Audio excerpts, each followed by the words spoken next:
Welcome, lovers and leaders, to another time with me, Dr. Sarah. I am giving you Real Housewives of Atlanta, a quickie type recap.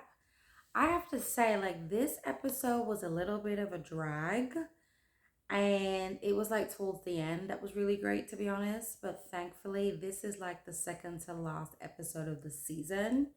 Yay. But I love Miami. We always love the colors, the scenery, the fashion, and some of the Kiki, haha, okay, the conversations. So I'm just gonna give you some highlights. All right, here's the highlights.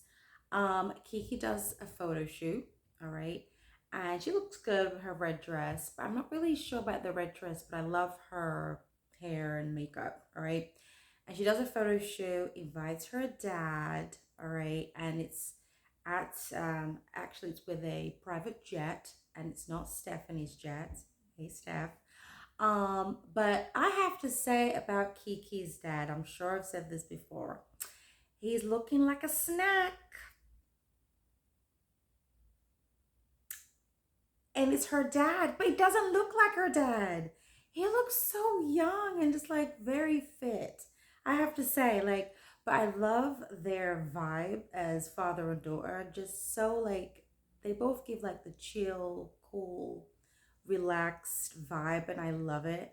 And I love how Kiki's like, I wanted my dad to say wow to my dress.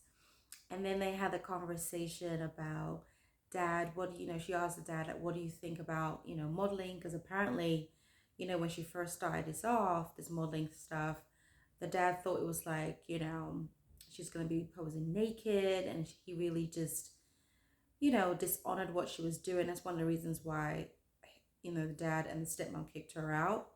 But he loves what his daughter's doing. He was using his phone to take pictures of her while she was on a photo shoot. It was just so sweet, so adorable. And you could see how proud he really, really was. And I loved it. Just loved that whole scene. But yeah, Kiki, your dad looks like a snack. Okay, moving on. All right. What else was fun during this episode? All right, Larsa invites, by the way, Larsa's home, even though it's still under, renovation, it looks absolutely beautiful, stunning, modern, eclectic, just such a cool vibe. And Larsa, when she's calm, she really does have a very cool, calm vibe. So it definitely suits her. Anyway, she does have a pajama party with Alexia and Stephanie. And pretty much, by the way, I loved the sushi boat thing that Larsa had for the girls on the table. It was massive, massive, but very filled up with different sushi stuff. Loved it. Mm, mm. Anyway, them three sat down together, had a kiki, and pretty much it got to the whole Todd situation. Larsa asked Alexia like what's going on. Apparently, like Alexia gives him like a 3 month extension, post this whole divorce thing. And Larsa's like, he's gonna bamboozle you. Like, what, Larsa? Larsa's like, he's going to bamboozle you. And Alexia's kind of like, yeah, I know, I'm giving him a lot of the control, a lot of power. So anyway, she says they're dating, so she's just gonna see how it's gonna go. But we all know, all right, in real time, they're not together anymore. She's had her, Alexia's done some interviews. It's not working, all right? So that's the end of that. We get to a scene with Martina and her two little boys. It's Christmas that she's putting like gifts together for her daughters. So cute. Taking pictures of the two boys. And those two boys are so adorable, by the way. Martina, you're so blessed to have those two boys you adopted. But then fast forward to this conversation that Martina and Julia is having. And Julia tells Martina that, the kids are coming, around Christmas. May not be at Christmas. I think she mentioned like spring break, and the other daughter's coming like January. And Martina is like happy that Julia's happy that the two daughters are now being part of her life a little bit more, because as some of you know, watching this show, the two daughters are like, oh no, I don't want to be part of this. You both didn't, involve me with the adoption process. But come to find out in the conversation with Martina, the girls were privy to them adopting the boys per Martina. And then Julie is like, the girls told her if they had adopted the boys while they were, both of them, at the house to basically be part of the welcoming of the boys.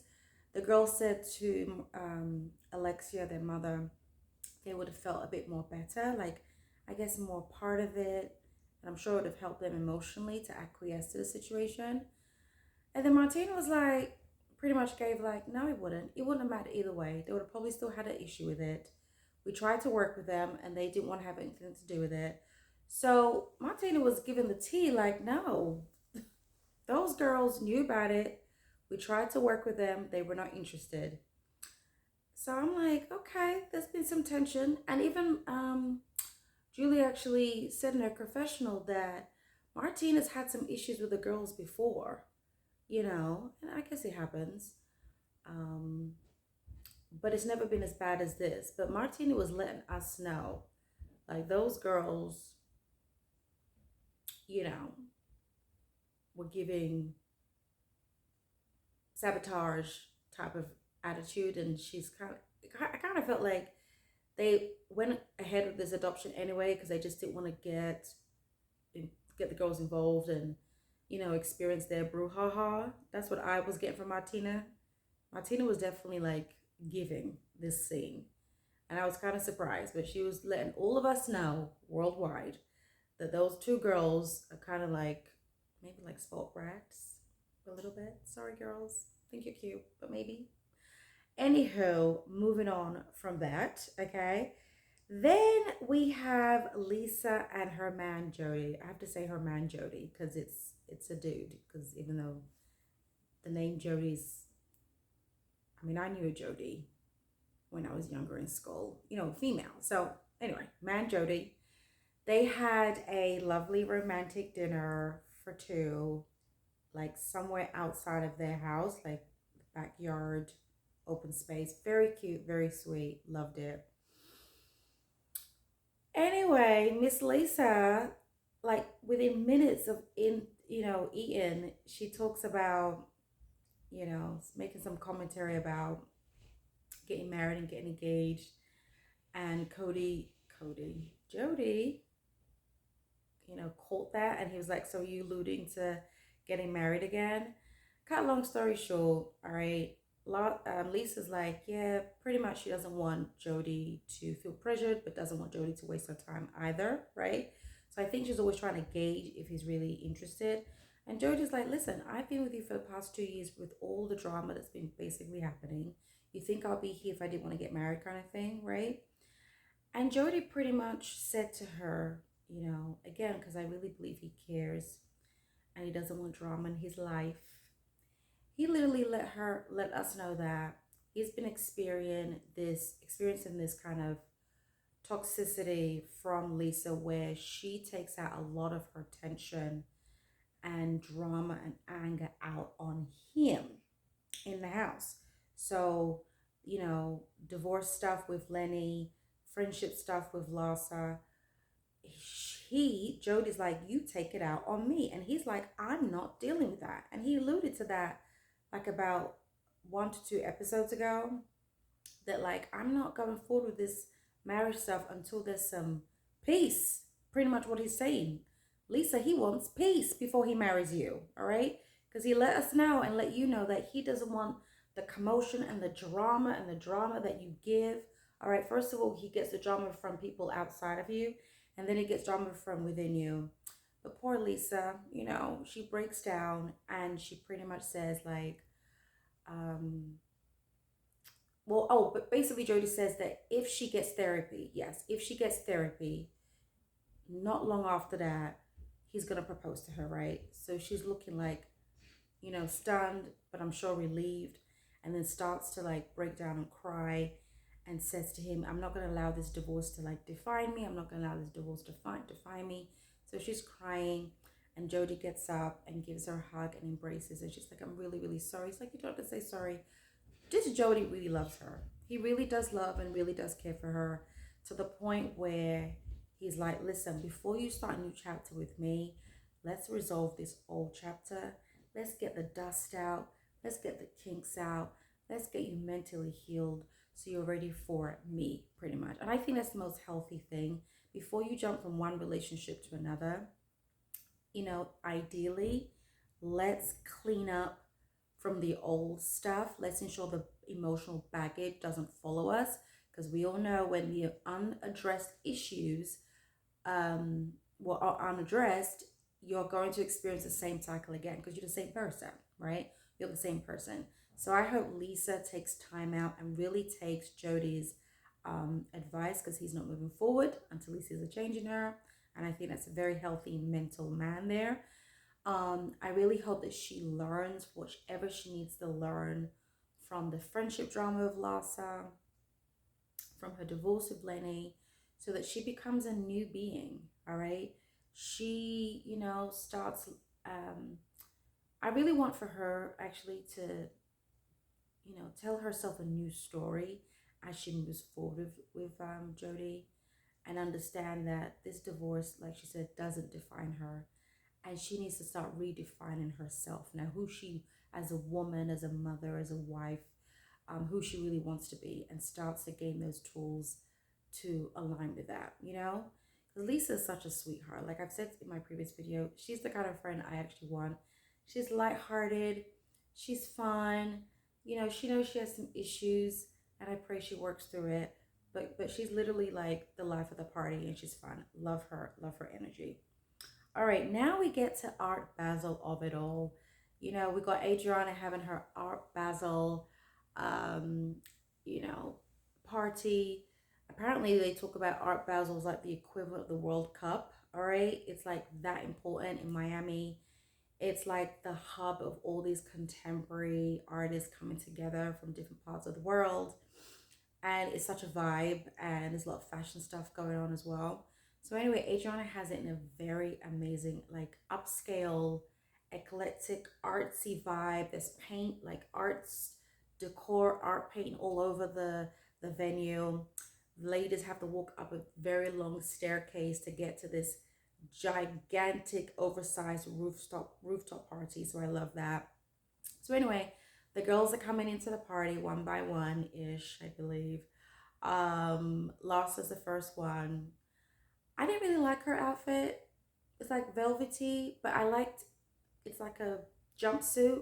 I liked it on her in terms of shape, but the material and the color, no, not so much. I think the best dress from me, well, a few best dressed.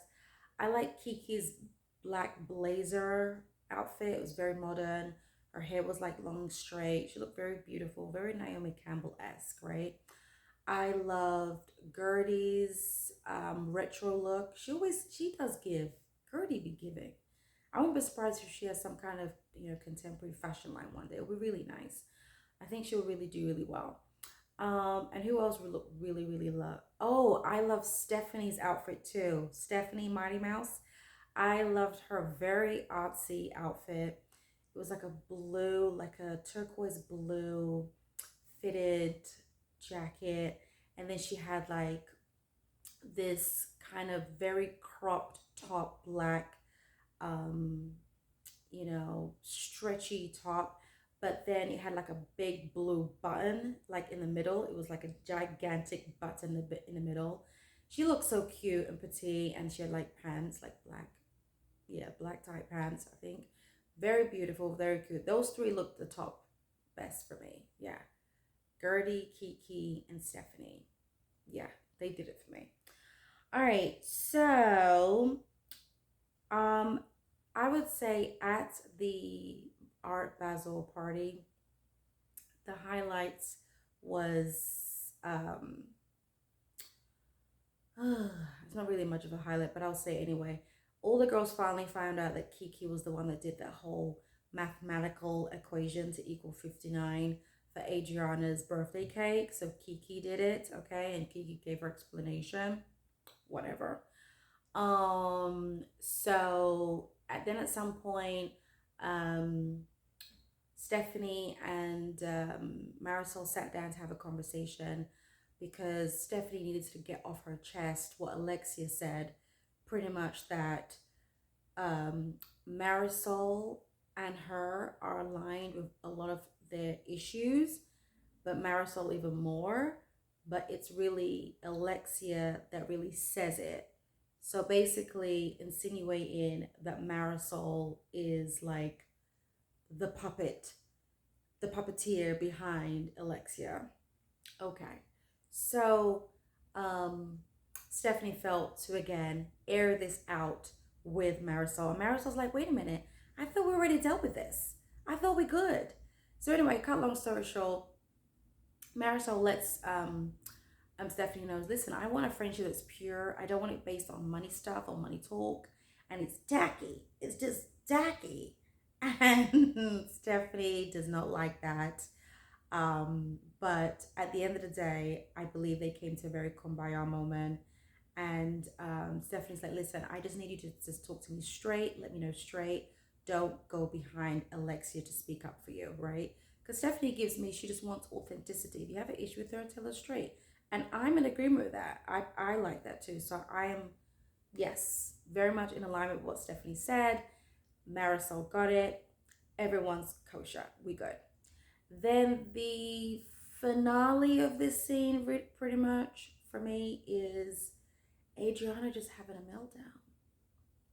She finds out from Larsa, because Lisa told Larsa that Kiki put the age on her cake, and she's having a meltdown, and Julia's also sitting next to Adriana during the scene, and Julia is pretty much like, well, Adriana, you're having an issue with Kiki, but it's kind of like you saying to Marysol to have surgery on her old knees. And Adriana's like, no, it's not like that. Because me and Marysol go way back. See, in this scene, I have to really give kudos to Julia for pretty much not being that friend to go along with her friend's shenanigans. All right. And Adriana doesn't like that. Adriana just loves having her friends, including Julia. What the heck? I forget her name. I have to say it like Julia for me to remember. What the heck? Anyway, Adriana is really revealing her abandonment wounds that really needs to get healed. At 59, you need to like address this, Adriana. She always needs everyone to like, who's supposed to be her friend, to always have her back, even if it's like a nuisance what she's saying. It's almost like she's saying like, if you don't have her back and you choose to have another person's back, it feels like rejection for her, literally. All right. Those of you with abandonment wounds probably, can certainly agree with or feel what Adriana is saying. But like Adriana's like, yeah, Julia's always having my enemy's back. No, Adriana, it's not really that. It's just she's able to see both sides. But maybe what Julia could do is, in the moment, just take up for Adriana, and then behind the scenes, like Marysol does, correct your friend. Yeah, maybe I think that's probably better. Because Marysol likes to do that, and that's why they're still friends, her and Alexia. I think it's kind of like the husband-wife thing. Like in front of people, don't correct me, but behind people, correct me. You have to have a unified front. So you know what? Maybe that's what also Adriana's really feeling. She wants to have, like with her bestie, she wants to have that unified front. All right, I'll give her that. I'll give her that. But Julia, lets her know like, I have, lets us know really that she's actually lost out on some really good connections in past seasons because she's always had to have Adriana's back. All right. And Adriana forgets that. And anyway, Adriana then goes into this next scene about Kiki calling her, no, her calling Kiki ratchet. All right.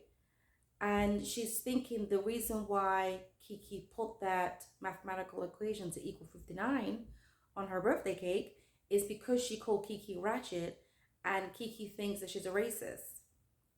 So anyway, Adriana has this friend out of nowhere, apparently some old time friend who's also black, and asked the friend, "Do you think if I called you ratchet, would that be racist?" The friend was like, no." The mere fact that the friend paused should tell you something, Adriana. But Adriana is like literally just like having a complete meltdown, hysterical, and she really believes that Kiki wants to cancel her, all right, by making people believe that she's a racist. Anyway, folks like Gertie and Larsa is like, Adriana, you're doing too much in their confessionals. They're doing too much. And I would prefer Adriana to just be quiet, right? But I'm just like, Adriana, like, seriously, for the past 2 episodes or 3 episodes, she is literally giving me, she needs to take a seat on a bench and heal. She's going through ageism stuff, all right, in her mind. You know, she's going through just still the abandonment wound stuff. She's feeling rejection from a friend if they're not taking her side, even if you're not speaking sense. She just needs to sit on the bench and heal. Ma'am, I would, for real, you need to take time out, Adriana, and just reset, realign, because you're too beautiful, too smart, too talented to be having these hissy fits, all because you haven't fully healed.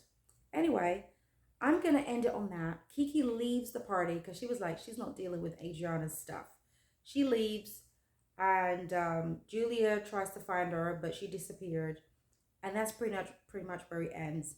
And they give us like some flashes into the finale episode, and we shall see how this is gonna end. Okay, we shall see how this is gonna end.